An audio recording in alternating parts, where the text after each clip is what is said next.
송암동에서 사망한 김종철의 신원구와 사망 경위가 확인됨에 따라서 저희가 이후에 금남로 광수 1번으로 지목된 저 사진 속 주인공을 찾는 작업을 진행을 하게 됐고, 이 과정에서 작년 5.18 기념재단에 저 사진 속 주인공이 본인이다라고 하는 제보를 직접 오늘 자리해 주신 차복환 선생님께서 말씀을 해 주셨습니다.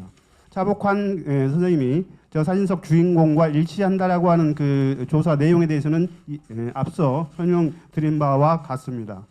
오늘 다시 한번 그 용기 있게 오늘 저희 위원회 국민보고회까지 나와주신 우리 차복환 선생님께 진심으로 감사를 드리고, 선생님께서 왜 지금까지 본인이 광수 1번으로 지목이 되어 있었음에도 불구하고 이제까지 아무런 말씀이나 또는 나서지 않으셨는지 이 부분에 대해서 간단하게 좀 말씀을 해주시면 좋겠습니다. 예, 광수로 돼 있다는 거 잘 몰랐습니다. 몰랐고 작년 5월 17일 날 제가 김군 1호라는 거를 광수 1호라는 걸 제가 그때 봤습니다. 예. 그때 당시 이제서 알았는데 저도 저렇게 찍힌지를 몰랐어요. 몰랐고 나중에 이걸 알고 봤더니 이창성 기자님이 이걸 찍으셨다고 하더라고요. 근데 그분이 꼭 저만 이렇게 따라서 찍었어요. 특이하게. 저게 지금 뭐냐면 찍지 말라고 하니까 계속 따라다니 찍으신 거예요. 엄청 화가 나서 째려보면서 찍은 거거든요. 저게. 왜 전영곤 왜 나만 찍었을까 하고 이렇게 째려본 거였었어요. 거기에 지금 찍었고, 그분이 한번 요번에 뵀는데 만나서 너무 좋다고 그러시더라고요. 예. 지금 보면은 그 지만우 씨가 저를 해서 사과를 꼭 받고 싶고, 저는 법적도 한번 생각을 해보고 싶어요. 왜 그러냐면 지금까지 이렇게 계속 하고 계신 것이 나중에 알았지만 좀 이래서는 안 된다 이런 생각이 들더라고요. 네. 법적도 생각하고 있다는 얘기죠. 좀 정리해서 말씀을 드리면 조사와 그동안에 계속해서 만나오면서 하셨던 말씀이 조금 전에 사과를 받고 싶다라고 하는 말씀은 본인이 그 사실을 인정하고 왜곡 과정을 내려놓으면 본인은 그런 부분에 있어서 모두 용서를 할 수도 있다.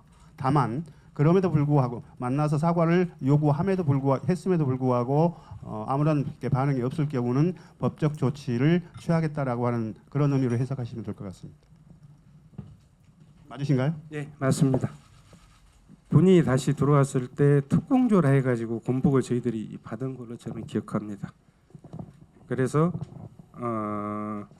죽어도 좋다는 사인을 했었어요. 그게 내 기억에는 있는데 그게 서류상으로 있을지는 모르겠습니다. 몇 명쯤 됐죠 그때? 그게 168명인가로 제가 기억을 해요. 당시 예예예. 이 경찰 복장을 받은 사람들이요? 예예. 조금 부연해서 설명을 드리면 지금 말씀하시는 공간은 도청 뒤에 있었던 전라남도 도경찰국 2층에서 그 옷을 지급받았고, 그 옷을 지급받을 때 죽어도 좋다라고 하는 그 서약서에 서명을 했고, 이 서명을 했던 분들에 한해서 그 옷을 지급한 것으로 이렇게 처음에 말씀을 해주셨었습니다. 네, 맞습니다. 그랬었는데 그때는 전남 쪽에서 보면 김대중 씨 상당히 좀 우러러 보시죠. 그러다 보니까 이름 쓰기가 좀 그랬어요. 그런데 옆에 있는 사람 네 이름을 써야지 그러더라고요. 그래서 내 이름 쓰면 또 옆에가 안 된대요. 김자를 써놨는데 뭐라고 쓸 수가 없어서 거기다 그냥 김군으로 썼습니다. 국민께서 우리 위원회에 준 소명은 분명합니다. 불법적인 내란 집단이 광주에서 자행한 폭력과 인권 유린의 실상을 낱낱이 국민 앞에 밝히고 이러한 비극에 책임이 있는 집단과 개인을 확인하고 나아가 관련된 모든 의혹과 왜곡된 실상을 바로잡아 진상을 규명하여 유사 사건의 재발을 방지하고 국민 통합에 기여하고자 하는 것입니다. 위원회는 현재 법에서 정하고 있는 진상규명의 범위에 따라서 21개의 직권조사 과제를 선정하였으며 그 하위 과제 325개에 대한 조사 활동을 진행 중에 있습니다. 아울러 당시 피해자 등으로부터 216건의 진상규명 신청서를 접수해서 개별 사건으로 분류하여 조사하고 있습니다. 위원회는 당시 광주에 투입되었던 2만여 명의 계엄군 중에서 최소 10%에 해당되는 2,000명 이상의 증언을 확보할 목표로 조사를 진행하고 있습니다. 현재까지 840명의 증언을 확보했습니다. 집단 발포, 민간인 살해, 행방불명과 암매장, 불법 연행과 감금, 고문, 성폭행 등 주요 인권 침해 사건과 관련해서는 현재 5천여 건의 유의미한 기록과 진술을 확보하였으며 1,500명 이상의 피해자 및 목격자의 증언을 확보했습니다. 아울러 안보지원사령부, 국가정보원, 육군기록물정보관리단, 국가기록원 등을 통해서 이제까지 공개되지 않은 신규 자료 수만 건을 넘겨받아서 분석하고 있으며 미국 정부에 관련 기밀 문서를 요청하여 현재까지 4차례에 걸쳐서 400여 건의 문서를 이관받았습니다. 여기에는 당시 미국 국무부, 백악관, 국가안보위원회, 국방정보국 등이 생산한 주요 문서들이 포함되어 있습니다. 이 위원회는 앞으로 미국 국가기록원, 지미 카터 도서관, 미국 국방부 기록보관소 등을 직접 방문하여 진상규명에 필요한 관련 문서 사본을 확보할 계획입니다. 국민 여러분, 이 위원회는 지난 2년의 조사 활동을 통해서 여러 가지 새로운 사실을 확인했고 핵심 의혹을 규명할 수 있는 유력한 증거들을 다수 확보했습니다. 특히 부당한 명령 체계 하에서 폭력적 진압을 수행할 수밖에 없었던 2만여 계엄군들 역시 피해자임을 확인했습니다. 그러나 이 모든 사실의 조각들이 국민 모두가 공감할 수 있는 진실에 부합하기 위해서는 여전히 갈 길이 멀다는 점을 인정하지 않을 수 없습니다. 지난 40여 년이 지난 지금까지도 내란을 주도한 인사들은 여전히 진술을 거부하고 진실의 입을 다물고 있으며 현장에서 폭력을 자행한 계엄군들은 크고 작은 트라우마를 앓고 있으면서도 진실 고백을 꺼려하고 있습니다. 게다가 진실을 확인하기 위한 수많은 기록과 문서들은 은폐되거나 조작됐다는 의혹이 있습니다. 이러한 어려움에도 불구하고 우리 위원회는 5.18 민주화운동의 온전한 진상규명을 위해 국민 통합에 기여하고 한국 현대사를 바로 세우기 위해서 남은 기간 동안 최선의 노력을 기울 것을 약속합니다. 지난해 12월 27일 우리 조사의 출범 2주년을 기념하면서 밝혔던 여러 사실 외에 추가로 확인된 사실을 중심으로 해서 발표를 해드리겠습니다. 먼저 발포명령 체계의 조사와 주요 경과에 관한 현황입니다. 5.18 민주화운동 진상규명에서 주요 핵심 과제 중 하나는 광주에서 일어나는 계엄군의 발포 경위와 명령 개통 그리고 그 책임 소재를 밝히는 것입니다. 95년 검찰 수사와 1, 2, 3심 재판 과정에서도 발포 명령과 책임 소재는 명확하게 밝히지 못하여 여전히 의혹과 쟁점으로 남아 있습니다. 군 기록 및 자료 폐기와 조작의 의혹, 현장 지휘관의 일관된 침묵과 부인 등은 발포 명령과 책임 소재를 확인하는 데 가장 큰 장애 요소가 되어 있습니다. 이에 우리 위원회는 종전의 하향식 조사 방법에서 진압작전, 특히 발포가 이루어진 현장의 계엄군들을 대상으로 방문 및 전수조사에 의한 상향식 조사 방법으로 현장 상황을 재구성하고 움직일 수 없는 결정적 증거를 확보하는 데 주력해 왔습니다. 조사의 중점은 발포 명령을 포함한 별도의 지휘 계통 존재 여부와 계엄군 진압작전 과정에서 발포의 일자별, 지역별 특성을 파악하여 자위권을 벗어난 비정상적 발포 행위가 있었는지 그 실상을 규명하고자 하는 것입니다. 우리 위원회는 계엄군의 발포와 관련하여 95년 최모 제3공수여단장의 검찰 진술 및 공판 기록, 전투교육사령부 31사단 3711 공수여단의 전투상보, 보안사가 작성한 광주사태 1일 속보철, 광주 소요 동정, 광주 소요 사태 진행 사항 등 자료에서 확인한 내용을 토대로 현장에 투입되었던 계엄군 장사병들의 직접 진술을 확보해 나가고 있습니다. 우리 위원회는 발포 실상을 조사하기 위하여 발포 시기와 발포 지역에 유의하여 5월 19일 계림동 발포, 5월 20일 광주역 일대 발포, 5월 20일 도청 앞 집단 발포, 5월 22일부터 5월 26일 외곽 봉쇄 중 발포, 5월 27일 도청 재진입 작전 시 발포, 전남 지역, 해남, 한평, 영암 등의 발포 등 6개 지역으로 구분하여 조사를 실시하고 있습니다.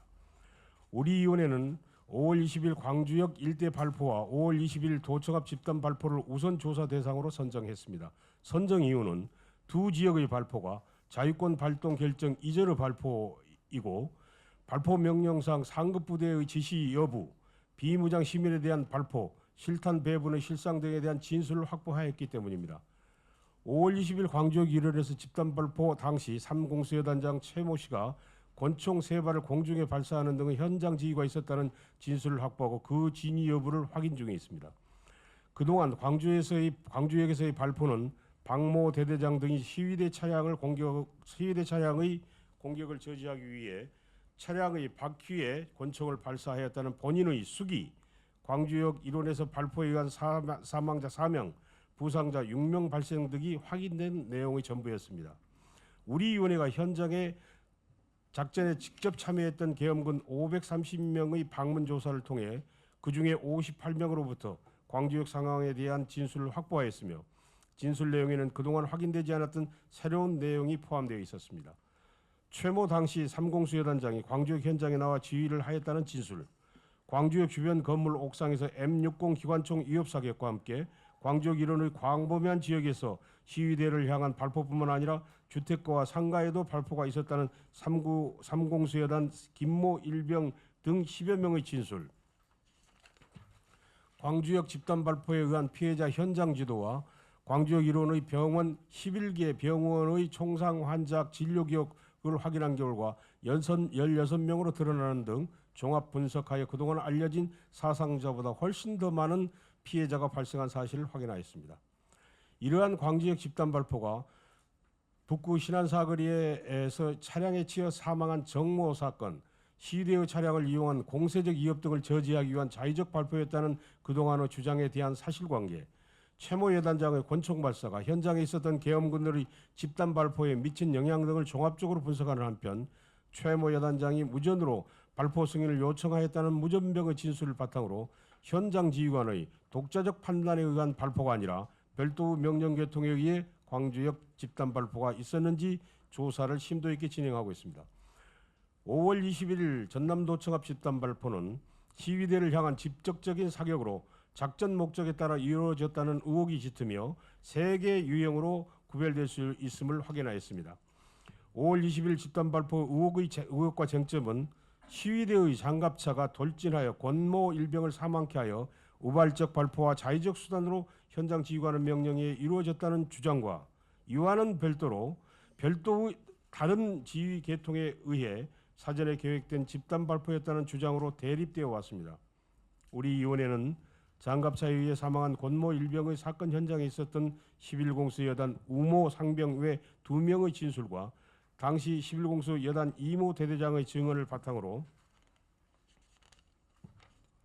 장갑차에 의한 계엄군 사망 경위와 현장의 발포 상황을 재구성하고 있습니다. 권모 일병 사망 사건 현장 바로 근처에 있었던 11공수 여단 병사들의 증언에 의하면 장갑차는 바퀴형이 아니라 궤도형이었고 계엄군 측 장갑차가 화염병에 놀라 과정에서 발생한 것으로 장에 있었던 계엄군 상반된 주장을 포함하여 사실과 확인하고 이 사건과 5월 20일 집단 발포와 상관관계를 진행해 나갈 것입니다. 발포는 분수대 앞에 도열해 있던 일부에 의한 일제 사격, 두 번째 도청 본관 2층과 옥상 제7공수 여단 박모의 진술에 따른 옥상 민원실 제7공수 여단 민원실 옥상 그리고 전일 빌딩 11공수 한모 일병의 진술과 수역 건물 최소 5개 건물 위에 저격수의 2차 조준 사격 그리고 세 번째 도청에서 조선대로 철수하는 특정 지역을 향한 사격 등 3차례의 발포가 이루어졌음을 확인하였습니다. 특히 2차 저격수 조준 사격 시 15대대 일부 병력은 민원실 옥상으로 올라가 장의 명령에 따라 대형 버스 위에서 시위를 선동 트럭의 적재함에 타고 있던 시위에 조준 사격을 했다는 진술을 하고 이러한 사실은 현장에서 을 받고 부상을 당한 모, 유모 등의 분석한 결과에서도 확인하고 있습니다. 이와 같은 세 개의 집단 발포가 현장 지휘관의 자유권 수준이었는지 지휘계통위관 명령 발포 명령의 조사 역량 이 과정에서 현 중에서 일부는 군인은 명령 없이는 어떤 경우에도 없다. 군인은 생명의 위협을 느끼다 없이는 발포할 수 없다는 것은 기본 증언하고 있으므로 이에 방향식 조사를 보다 더 하여 사실관계를 규명해 나갈 것입니다. 5월 1일부터 5월 24일 기간 동안 계엄군의 광주 외곽 봉쇄 작전은 준하여 일부에게는 개인당 10발과 수류탄이 지급됐다는 또한 집중 사격을 안으로 들어가 확인 사살했다는 새로운 사실을 확인했으며 이것을 포함한 민간인 차량에 대한 사격, 시위대를 수색한다는 송암동 일원의 명동 통합병원 확보 작전 격수를 배치하여 민가 지역에 공격을 가했다는 새로운 증언을 했습니다. 진압 작전 과정에서 자위권 보유 천명 5월 21일 19시 30분입니다. 그러나 그 이전이 5월 19일 계림동 발포, 5월 23시 광주역 일원의 5월 21일 도청 앞과 전남도에 의해 시위 상황과 포함한 다수의 우리 위원회는 5.18 민주화운동 진압 과정에서 시위 무관하게 발생한 민간인들의 살상 행위, 저항 불능 상태의 시위대에 대한 사살 등 추가로 확인된 사실 등을 종합하여 발포 이후 뒤늦게 자유권 보유를 천명했다는 점은 위법하며 반인도적 발포 행위를 감추기 위한 것이고 이에 대한 별도 명령이 존재했을 가능성에 대해 그 사실관계를 규명하여 의혹과 쟁점을 완전하게 해소하는 데 목표를 두고 조사를 진행하고 있습니다. 다음은 민간인 집단학살 사건 조사 주요 경과 및 현황입니다.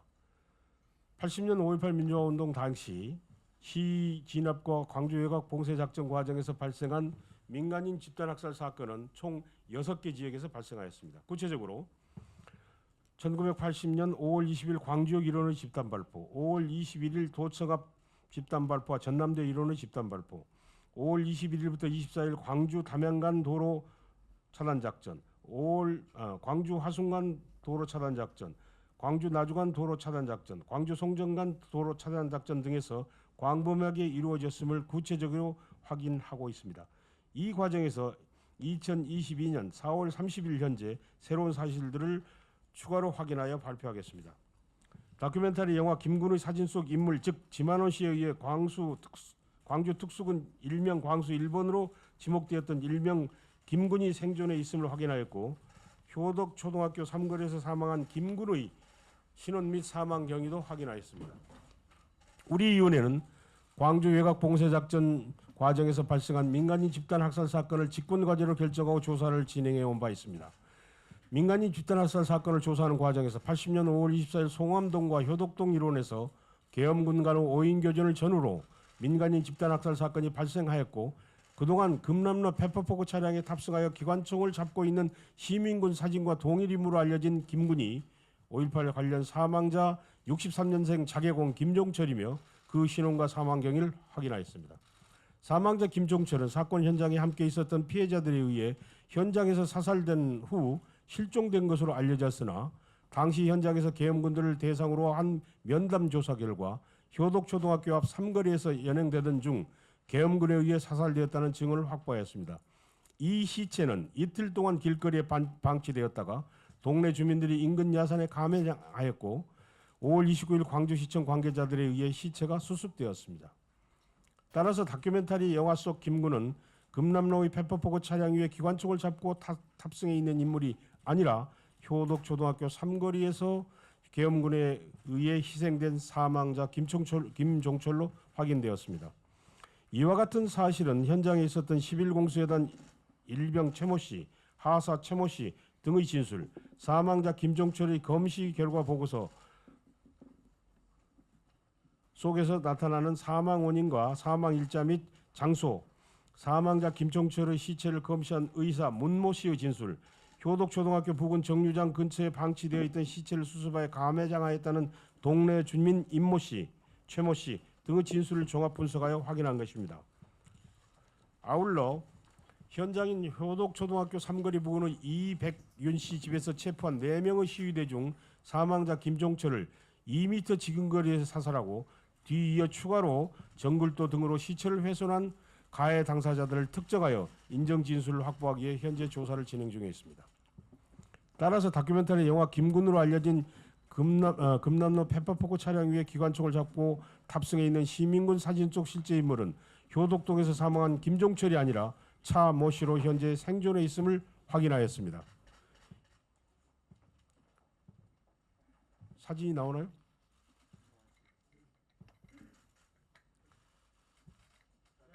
이 사진은 당시 중앙일보 기자였던 이창성 기자에 의해서 연속 촬영된 사진 중의 하나입니다. 이 사진 속 인물은 지만원 씨가 광수 일본으로 지목하여 북한의 농업상 김창식이라고 주장해 왔습니다. 이와 관련 작년 5월 이 사진 속 인물이 자신이라는 제보가 5.18 기념재단에 접수되었고 같은 해 10월경 5.18 기념재단으로부터 제보 내용을 이관받은 우리 위원회는 광수 일본으로 지목된 사진 속 인물과 자신이 당사자로 제보한 차모 씨의 사진을 비교 분석하는 한편 자신이 사진 속 인물이라고 주장하는 차모 씨의 진술을 뒷받침할 수 있는 추가 증언과 증거를 확보하기 위한 조사를 진행하여 이 사진 속 인물은 실제 생존해 있는 제보자 차 씨임을 확인하였습니다. 이와 같은 내용의 확인은 당시 현장에서 사진 촬영한 이창성 기자와 차모 씨와의 현장 동행 조사를 통한 영상 채증과 진술, 그리고 다큐멘터리 영화 김군을 제작 감독한 강상호 씨와 차모 씨, 그리고 최초 사진을 보고 자신의 부모님을 운영하였던 막걸리집에 자주 다녔던 김군이라고 증언한 주모 씨 등의 3명의 면담 조사를 실시하여 확인하였습니다. 저희 위원회가 제작한 관련 영상 자료를 잠시 보겠습니다.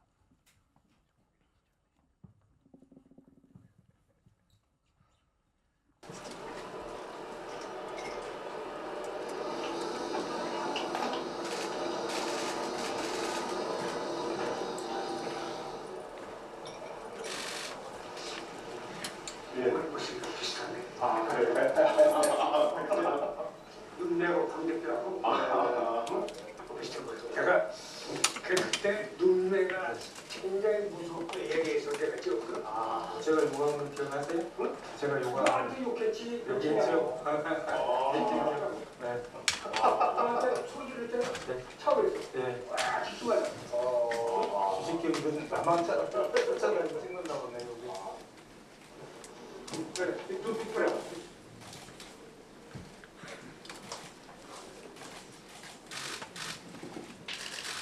긴거 이렇게 째려보고 찍는 거는 잡히고 좀 떼고 이렇게 욕하고 찍는 게 있어요. 손내는 거 그거 여기 왔어요. 여기 왔어요. 내려가면 진짜 이쪽 보고 나는 그때 같이 못하고 나중에 다 그 확인했을 때 그분들이 다 죽어 있는 걸 내가 보고 계속 울었어. 솔직히 그거 잊으려고 한 20년 동안 진짜 어려웠어. 그럼 손 놓고 힘들면 그 꿈을 꼭 그게 너무 싫더라고. 아닌 것을 꼭 기다고 우기는 사람들이 있어서 난 그게 좀 마음에 안 들었어. 그건 아니다. 아닌 건 아니다고 얘기를 해야만 되는 것 같아서 아니다고 저는 증명하기 위해서 한번 읽고 왔어요.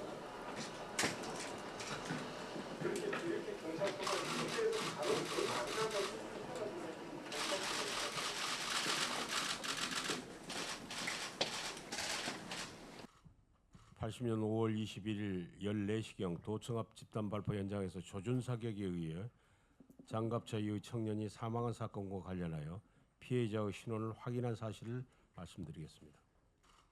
(80년 5월 21일) 14시경 도청 앞 집단 발포 당시 현장에서 계엄군 저격수인 11공수여단 한모 일병에 의해 장갑차 위에서 사망한 청년의 신원이 확인되지 않았으나 우리 위원회에서는 관련 현장 사진을 추가로 발굴하는 등의 조사 과정을 통해 그 사망자가 63년생 전남 해남 출신의 목공소 견습생인 김준동임을 확인하였습니다.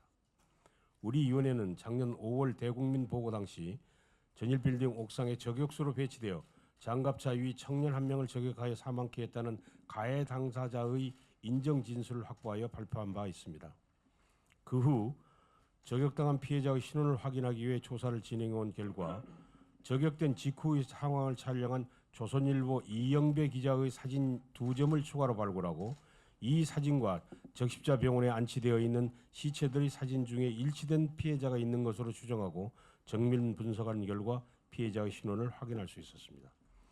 조선일보 기자가 촬영한 사진의 위치와 시간, 저격수의 위치 등은 공간정보 플랫폼을 적용해서 분석한 결과 현장을 재구성하였고 시체의 외관과 적십자병원에 안치된 시체의 특징 그리고 5.18 기록관에 소장되어 있는 김준동의 유품 등을 정밀 대조하는 방법으로 피해자의 신원을 확인하였습니다. 저격병에 의해 사살된 피해자 김준동은 처음에는 5.18 관련 행방불명자로 신고되어 인정받았으나 소재가 확인되지 않고 있다가 2002년 광주광역시에 추진한 행불자 소재찾기 사업 및 무연고 사망자 11명의 유전자 검사에 의해 사망자로 그 신원이 확인되었습니다. 사망자 김준동은 처음 염동유의 이름으로 매장되었다가 염동유의 생존이 확인됨에 따라 신원 미상의 무명열사로 5.18 구묘지에 안장되어 있습니다. 기동타격대원인 염동유 이름으로 작성된 신원 미상의 검시 기록에는 후두 사입구 5에서 6cm, 전두 사출구 8에서 9cm로 기록되어 있어 현장에서 사망 당시 상황을 목격한 많은 사람들의 증언은 얼굴이 완전히 일그러져 형체를 알아볼 수 없었다는 다수의 증언과도 일치하고 있습니다.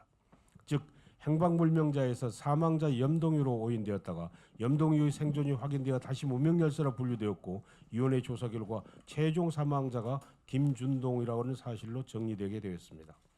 이와 같은 조사를 진행하는 과정에서 5월 21일 13시부터 14시까지 도청 앞 집단 발포 당시 5월 21일 20시경부터 광주 시외버스 터미널에서 수경한 7공수여단 35대 병력이 도청으로 이동한 사실을 확인하였습니다.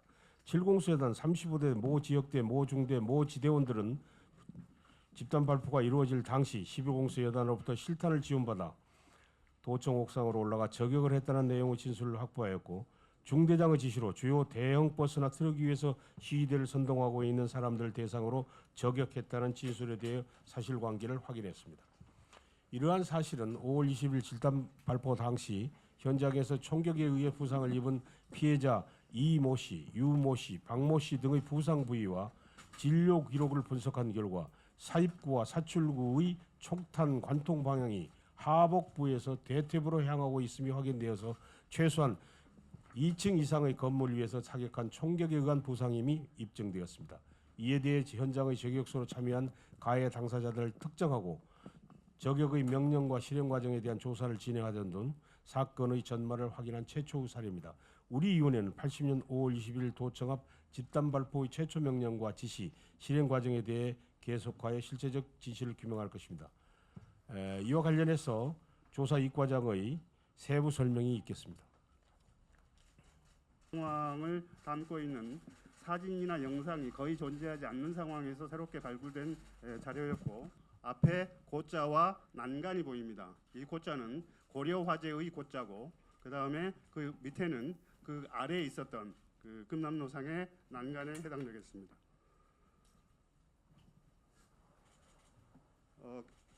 고려 화재라고 하는 것과 난간의 상황을 똑같은 다른 사진을 통해서 지금 비교했습니다. 어느 위치에 있는지 그리고 가로등의 그림자를 이용해서 저격이 이루어진 그 시간대를 확인할 수 있는 시스템이 되겠습니다. 보시면 12시에 이 정도, 13시에 이 정도, 그리고 14시에 이 정도의 그림자가 이동을 하고 있는데 이 과정을 통해서 저희가 저격된 시간을 정확하게 특정을 할 수 있었고 14시 2를 전후해서 발생한 저격 사건으로 특정할 수 있었습니다.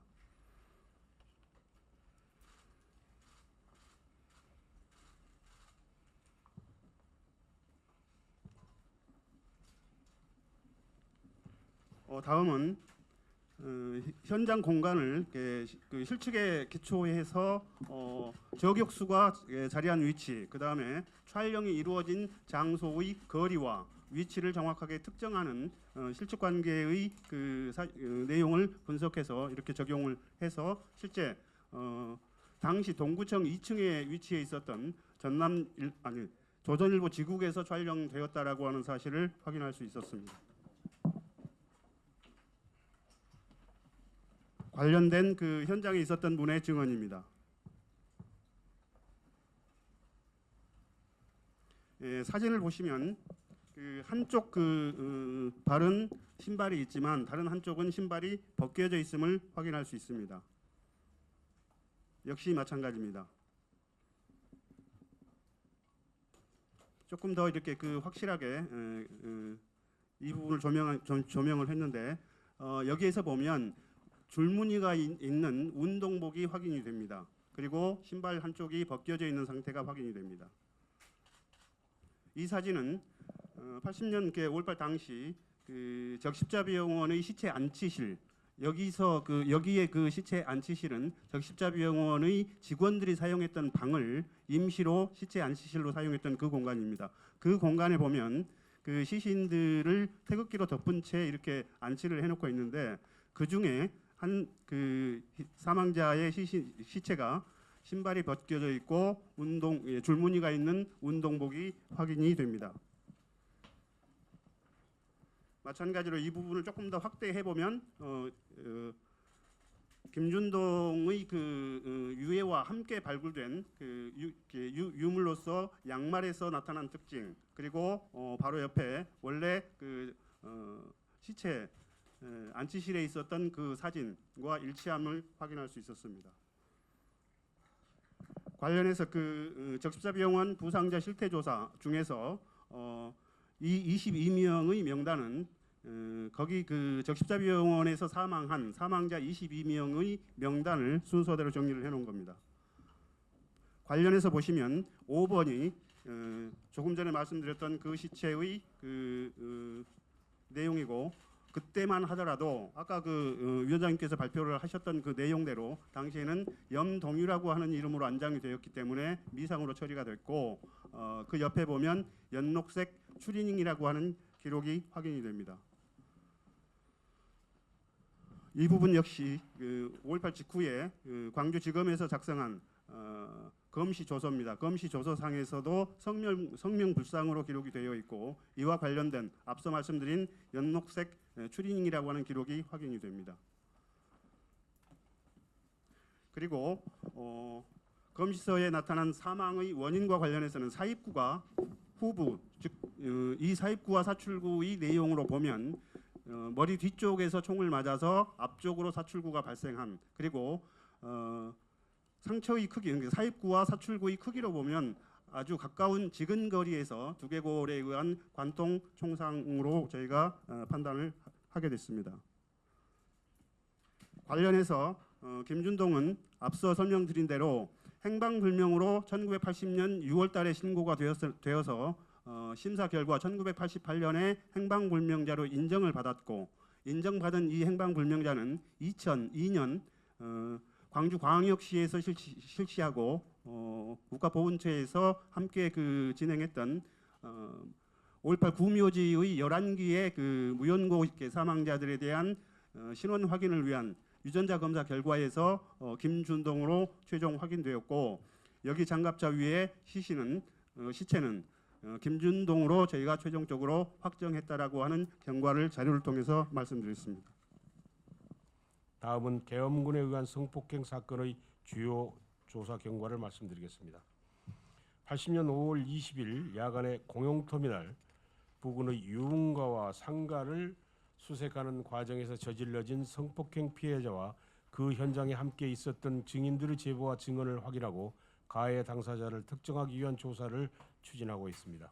우리 위원회는 2018년 정부 합동조사단이 조사한 17건을 포함하여 46건의 계엄군에 의한 성폭행 사건 피해 신고에 대해 조사를 진행하고 있습니다. 이 중에서 80년 5월 20일 광주 시외버스터미널 부근 유흥가와 상가를 수색하는 과정에서 부녀자를 성폭행한 사건이 있었다는 피해자의 주장과 증언을 확인하고 이 사건의 사실관계와 가해자를 특정하기 위한 조사를 진행하고 있습니다. 이 사건 피해자는 이미 사망하였으나 사건 현장에 함께 있었던 증인은 이 사건으로 피해자가 아이를 출산한 사실을 진술하였습니다.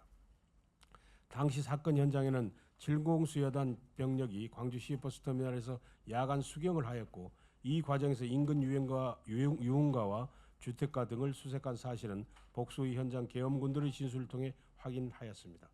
이 과정에서 부녀자에 대한 성폭행이 있었다는 피해자의 주장과 현장에 함께 있었던 참고인 3명, 계엄군의 증인이 있어 이에 대한 정확한 사실관계를 확인 중에 있습니다.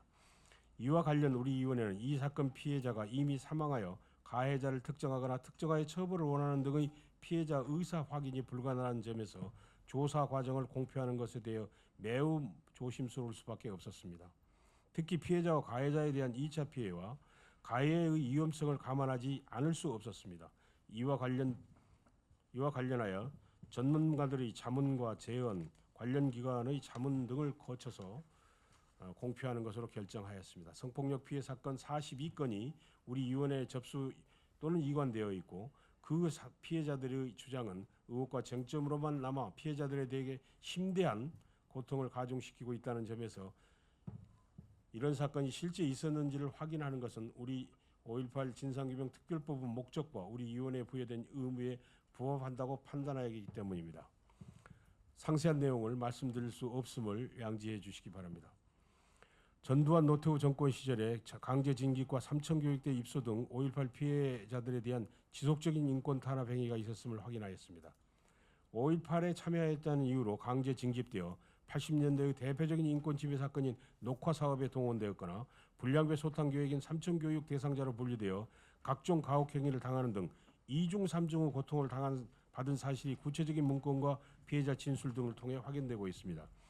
5.18 피해자를 강제로 징집해서 보안사령부의 특별관리 대상자로 분류하고 동향관찰, 의식순화 교육을 받게 하는 등 녹화사업에 강제 편입시킨 사례를 현재까지 10여 건 확인하였습니다. 특히 대학생의 경우 계엄포고령 위반 등을 이유로 특수학변자로 분류하여 보안사령부에서 별도로 관리했음을 확인했습니다. 이들의 병적 기록 표에는 광주 사태 시 모 부대 유치장 구금 내지 광주 사태 관련 특수학변자 등으로 표시되어 있어서 특별관리 대상임을 짐작해야 합니다. 강제 징집을 당하거나 녹화사업 대상자가 된 피해자들은 제대 이후에도 보안사령부에서 동향을 지속적으로 감시한 사실도 관련 기록을 통해서 확인한 바 있습니다. 앞으로 조사에 따라서 이러한 유형의 피해는 더 늘어날 것으로 보입니다. 위원회는 현재 1980년에 계엄포고령 위반자로 강제 징집된 64명의 신원을 새롭게 확보하고 5.18 관련성 여부를 집중 조사 중입니다. 또한 위원회는 5.18과 관련되었다는 이유로 삼청교육대에 끌려가서 가혹 행위를 당했다며 피해자가 진상규명을 요청한 사례를 3건 확인했습니다. 당시 합동수사본부는 5.18 관련자를 A, B, C, D 등으로 등급 분류하고 B-1 등급자 중 일부를 훈방 조치 후 삼청계획 사범 편입 처리할 것이라는 지시가 있음을 확인했으며 위원회는 현재 당시의 기록과 증언 등을 토대로 광주 전남 지역 삼청교육대 입소자 총 2,135명 중에서 5.18 관련자를 분류한 다음 그 입소 경위를 조사 중에 있습니다. 위원회는 5.18 관련자의 강제 징집과 삼청교육대 입소 사례를 포함하여 희생자 유가족과 피해자들이 5.18 이후에 겪은 각종 인권 탄압 사건의 진상을 총체적으로 조사하여 국가보고서에 기록할 예정입니다. 5월 20일 정모 씨, 5월 21일 권모 씨, 이모 씨의 계엄군 사망 경위에 대하여 현재까지 조사한 결과 5월 20일 정모 씨의 경우 광주역 시위 진압 작전 중 계엄군을 향해 돌진한 시위군 중 트럭에 의해 사망하였으며 5월 21일 권모 씨의 경우 도청합 시위 진압 작전 중 계엄군 측의 궤도형 장갑차에 의해 사망했다는 증언과 시위대의 장갑차에 의해 사망했다는 상반된 주장으로 논란이 되어 왔습니다. 이에 대해 계엄군 측 장갑차가 후진하는 과정에서 사망했다는 현장 계엄군의 증언이 있어 이에 대한 사실관계를 확인하고 있습니다. 이모 씨의 경우 계엄군이 조선대에서 준안마을로 철수하는 차량 운전병으로 임무를 수행하던 중 시위 군중의 공격으로 낙오되어 사망하였으며 이후 시신이 시위 군중에 의해 관리되면서 훼손된 상태로 5월 26일 계엄군에게 인계되었다는 논란이 있어 당시 적십자병원의 시체 안치실 사진과 이에 대한 정밀 분석 등으로 정확한 사실관계를 조사하고 있습니다. 이와 관련하여 1982년 작성된 제5광옥 전사 등에서 언급된 시신을 차에 매달고 질주하여 만신창으로 만들었다는 사망 경위는 지나치게 과장되었다는 것으로 확인하였습니다. 계엄군 간 오인 교전 등 계엄군 자체 원인에 의한 계엄군 사망 사건은 5월 22일 비하 인터체인지 오인 교전 3명 사망, 5월 24일 송암동 효청 오인 교전 9명 사망, 5월 28일 오발 사고 1명 사망 외에 5월 27일 계엄군 간 오인 사격에 의한 피해 사실 2건이 더 있었다는 현장 계엄군의 증언이 있어서 정확한 사실관계를 조사하고 있습니다. 일부 사망자 11명에 대해서는 처음 헌병의 조사 기록에는 순직으로 기록되어 있으나 이후 전사로 정정되었다는 사실도 확인하였습니다. 이 외에도 광주 진압작전에 참가했던 계엄군들의 상당수가 국가와 사회로부터 고립된 채 진압작전 현장에서 경험하였거나 목격한 끔찍한 상황 등의 기억 때문에 심각한 트라우마에 시달리고 있음을 확인하였으며 이에 대한 사례를 전수조사하여 국가 차원의 대책을 권고할 예정입니다.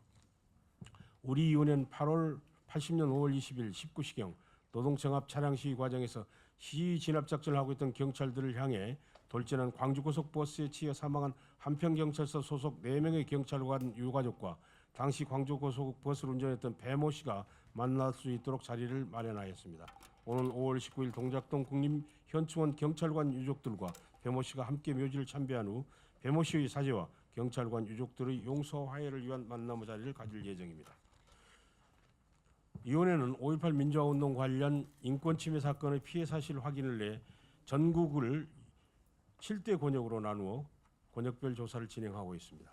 위원회는 5.18 민주화운동 진상규명 특별법 제3조 제2호에 해당하는 인권침해 사건이 전국적으로 발생한 사실을 확인하고 2021년 8월 23일 직권조사 개시를 결정했습니다.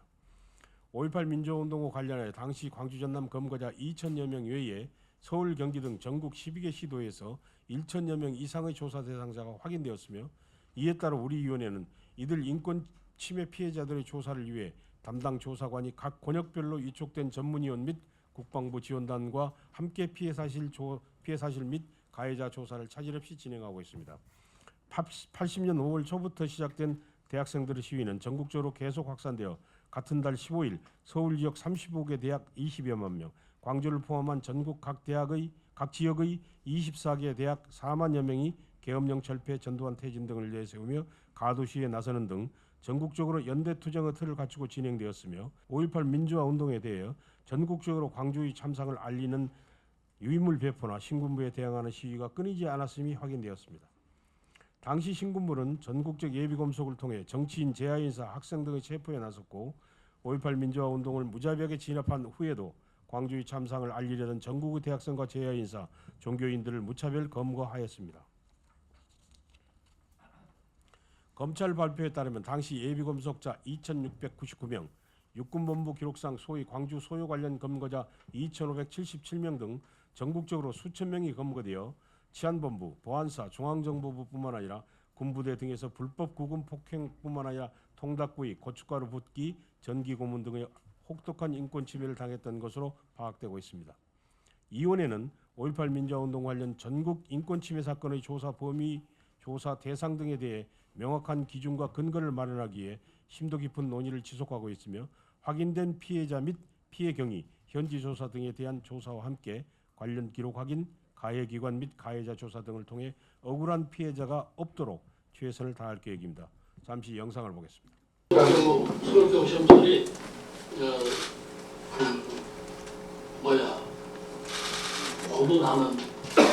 고문하는 그 방에 집어넣은 거야.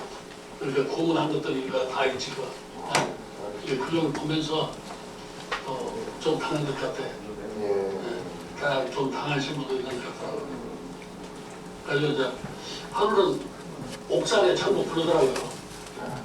건물 옥상에. 네, 거기 옥상에 참고 불러. 갔더니 친구들이 몇 분이나 계신 것 같아요? 대여섯 명 나왔어요. 근데 잘 알죠. 잘 아는데 거기서 뭐 반갑게 뭐 인사할 수도 없고 다 어려운 처지였는데 그냥 눈인사만 했는데 거기서 이제 또 단체로 이제 PT 체조를 시켜봐 50번 하라는 거예요. 그러니까 하나 둘 하나 둘 하나 둘 그래도 누구든지 하나께서 못하면 다시 또 그래서 내가 못하니까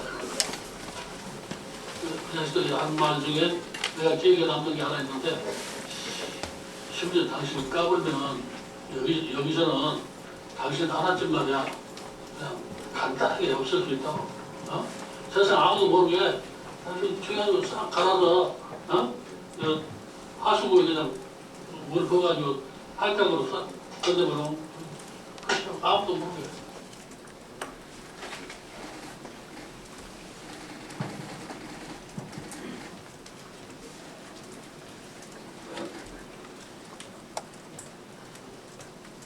그다음에 이제 제가 당한 거는 수갑 채워서 이렇게 밑으로 다리 밑으로 수갑을 채워서 그게 되게 힘들어요. 거기다가 대걸레장을 껴가지고 책상과 책상 사이에 이렇게 거꾸로 매달리게 하는. 책상 약간 걸려놓고. 네, 책상 걸려놓고 그 사이에 대걸레장을 이렇게 내가 금닥구이죠 이렇게 하고 그거도 하고 거기다가 이제 옆방에 맨 처음에 처음 알았어요. 이제 주연자의 고춧가루물이 들어있는 거를. 그 얼굴을 빼고 이 팔, 넓적다리, 등 이런 데들이 멍이 옛날에 든 거, 중간에 지금 풀리고 있는 거, 최근에 맞은 거, 자꾸 시꺼먼 거부터 보라색, 뭐 남색, 뭐 약간 노란색이 섞인 그런 것들이 온몸에 다들이 정말 끔찍하더라고요. 끔찍해 그거 보는데.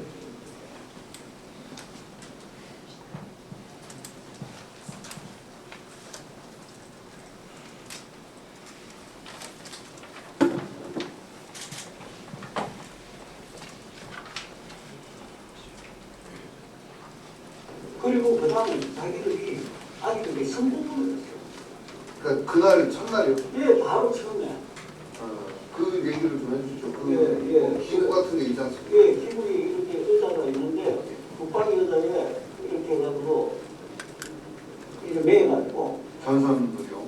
전선이 아니고 전원이. 팔로 우선 이렇게 묶어요. 고정을 해가지고 묶었던 게 아니라 고정을 하더라고 양팔을. 그러니까 이 책상에 고정하면 뭐 이런 게 있어요.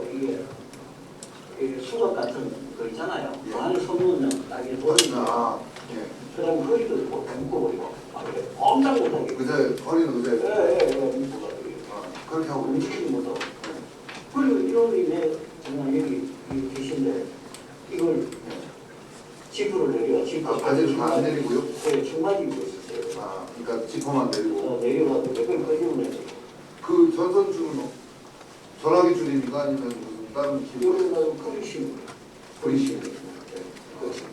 그래서 이쪽에 기계를 갖다 놓고 해놓고. 뭐 이렇게 돌리는 겁니다. 돌리는 거 아니고 눕히는 거예요. 스위치로. 어떤 식으로. 그런데 그걸 이렇게 해가지고 걷더라고요. 5.18과 관련한 북한 특수군 침투는 없었다는 것도 확인되었으며 그리고 5.18 열사능, 해군 전력 변산반도 이북 이동설, 북한군이 성면 장갑을 착용하고 기관총 사용, 한국군은 총을 거꾸로 매지 않는다 등 주요 쟁점 주장도 5.18 민주화 운동과 관계가 없거나 사실이 아닌 것으로 확인되었습니다. 특히 광주에 직접 침투했다고 주장해온 정모 씨가 5.18 민주화 운동 당시 본인은 평양에 있었다며 기존의 주장이 사실이 아니라는 진술을 하는 등 대면 조사 대상 탈북자들은 북한군 침투 주장을 부인하거나 남에게 들은 이야기를 전달하는 수준으로 구체적인 근거를 제시하지 못했으며 조사 과정에서 출석 요구와 동행명령장 집행을 거부한 탈북자 1명에 대해서는 검찰의 수사를 요청해서 해당 사건은 금년 4월 현재 검찰에 송치되었습니다. 이 사건 조사는 이로써 종결하고 이후 5.18 민주화운동 당시 전남 일원 무기고 피습 사건, 간첩 홍종수, 선성모의 5.18 민주화운동 관련 주장 사건, 광주 북한군 특수군 일명 광수 주장 사건, 청주시 휴암동 유골 및 연고대생 600명 위장 침투 주장 사건, 광주교도소 습격 사건, 24단 지휘용 차량 피탈 및 아시아자동차 피탈 사건 등 주요 관련 의혹을 총체적으로 규명해 가고 있습니다. 우리 위원회는 2년간 광주에 투입된 계엄군 총 2만 351명 중 1,800여 명을 접촉하여 약 800여 명의 면담 조사를 통해 그 중에서 200여 명에게서 5.18 당시 상황에 대한 유의미한 진술 청취를 한 바 있습니다. 조사 과정에서 그들에게 광주에 대한 트라우마, 예를 들어 죄책감, 우울증, 대인기피, 고립감, 정신질환, 알코올 의존증 등이 있다는 것을 확인하였습니다. 심지어 일요일에 가정 파탄과 자살에 이른 사례도 있었습니다. 조사와 치유가 함께 이루어지지 않으면 진전된 조사가 어렵다는 것을 확인하였습니다. 이에 증언자에게 편안하고 안전하게 다가갈 종교인 시민사회, 심리치유 전문가들로 구성하여 광주에 투입된 계엄군 증언자가 40년 동안 말하지 못하고 가지고 있었던 고통을 공감하고 이들의 진술 과정에 표출된 트라우마를 효과적으로 치유할 증언과 치유 프로그램을 국내 첫 시도로 해보고자 합니다.